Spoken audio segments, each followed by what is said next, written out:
Hello दोस्तों, आप सबका रिव्यू ओटीटी में स्वागत है और मैं हूं विशाल।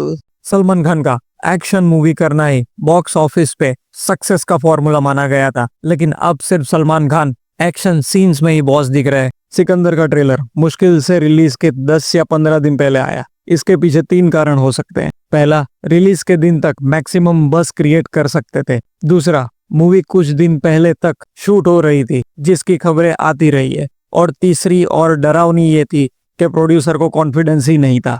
रिलीज के बाद पब्लिक रिएक्शन के बाद तीसरी पॉसिबिलिटी ज्यादा सही साबित होती है। इससे बॉक्स ऑफिस प्रेडिक्शन कहते हैं कि मूवी छावा से पीछे है और स्त्री 2 के रेस में बहुत कमजोर है। दोस्तों, आगे मैं बताने वाला हूँ public reaction, story lineup, acting performances. उससे पहले आप मेरी चैनल को लाइक कीजिए, सब्सक्राइब कर दीजिए और बेल आइकन दबाना मत भूलिएगा, क्योंकि यहाँ पे आपको मिलेगा genuine review point two point. Salman Khan का एक्शन मूवी करना यही ब्लॉकबस्टर फॉर्मूला होता था। सिकंदर बेसिक में ही कमजोर दिखती है और जो एंटरटेनमेंट का वादा किया गया उसमें तो कहीं नहीं है। मूवी राजकोट के राजा जी संजय राजकोट, जो सलमान खान है, उनके इर्द गिर्द घूमती है, जिन्हें सिकंदर भी कहा जाता है। उनकी प्रजा उनके इमोशनल और केयरिंग व्यवहार के कारण उनसे प्यार करती है। उनकी पत्नी साईश्री, जो रश्मिका मंदाना है, वो संजय के लिए रॉक सॉलिड है, जो उनको हर मुसीबत से बचाती है। ये स्टोरी लाइनअप तो हर किसी मूवी में होती ही है। एक करप्ट मिनिस्टर और उसका बेटा सिकंदर के साथ उलझ जाता है ना। इंटरेस्टिंग और फ्रेश स्टोरी। AR मुरुगदास ने स्टोरी लिखी और डायरेक्शन भी किया है। ये दोनों ही चीजें बेहद ही निराश है।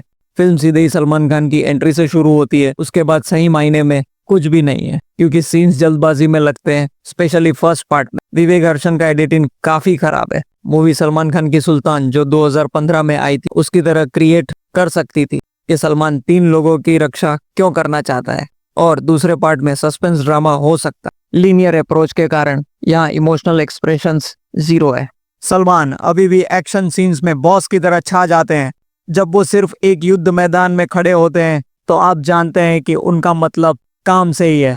फिर भी मुरुगदास का डायरेक्शन सलमान की एवरेज से भी कमजोर एक्टर दिखाने में पूरा कामयाब हुआ है। और फिर रश्मिका मंदाना का क्या कहना, जिनकी डायलॉग डिलीवरी का प्रॉब्लम हमेशा से बॉलीवुड में बना रहा है।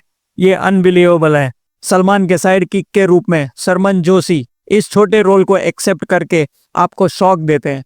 3 इडियट्स के टैलेंटेड हो, गोलमाल के एक्साइटमेंट से भरा लक्ष्मण हो, उनको क्या हो गया। सिकंदर ने एक काम पूरी ईमानदारी से किया है, वो है ज्यादा से ज्यादा लोगों को कास्ट करना। मंत्री प्रधान खलनायक के रूप में सत्यराज सबसे खराब कास्टिंग ऑप्शन में से एक है। उनके डायलॉग और डबिंग पूरी तरह से बेकार है। अर्जुन प्रधान के रूप में एक छोटे रोल में प्रतीक बब्बर को मूवी से जल्दबाजी में बाहर निकाला जाता है, और उनको थैंकफुल होना चाहिए, क्योंकि मूवी में कुछ भी रहने लायक नहीं है। बात तो सही है। सलमान के पिछली फिल्मों में डायलॉग, हुक स्टेप्स फेमस है। सिकंदर में इनमें से कोई भी खास नहीं है। म्यूजिक कमजोर है। ओवरऑल सिकंदर मूवी और सलमान खान वो एंटरटेनमेंट नहीं दे पाए जो उनके फैंस और फॉलोअर्स को चाहिए। कम से कम भाई पहले समझ में तो नहीं आते थे, दिल में तो आते थे। इस बार वो भी लगभग तोड़ दिया।